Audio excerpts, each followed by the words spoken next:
guys! Ito na naman ang Fairy Godmommy nyo nagbabalik with another mini vlog. So for today's video, this is our first day or first morning dito sa aming bagong bahay. At kung napapansin nyo nga dyan, andyan nga si Babe dahil nga dumating din siya nung first night nga namin dun matulog. At di alam nyo na, nabinyagan.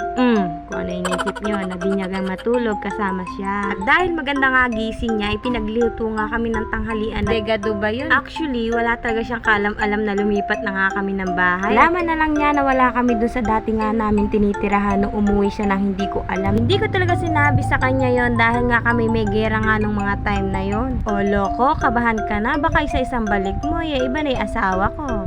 Charing! Madali lang naman akong suyuin, bigyan mo lang nga ako ng blue bills, okay na tayo.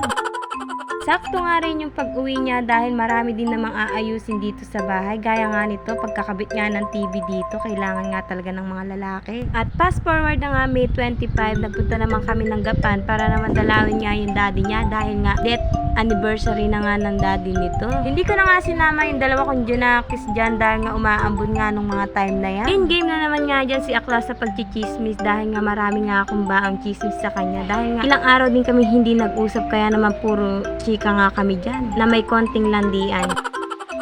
Inubos nga lang namin yung kandilang itinulos niya and after nga nun, umuwi na nga rin kami dahil nga hapon na nga nung mga time na yan. At habang pauwi nga kami, sabi ko nga sa kanya, gayahin na nga namin yung gustong gusto namin gawin nun na TikTok trend na palipas na nga hindi pa rin namin nagagawa.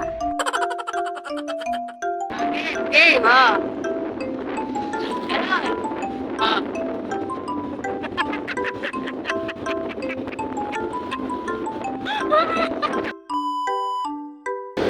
game. Hindi gano'n.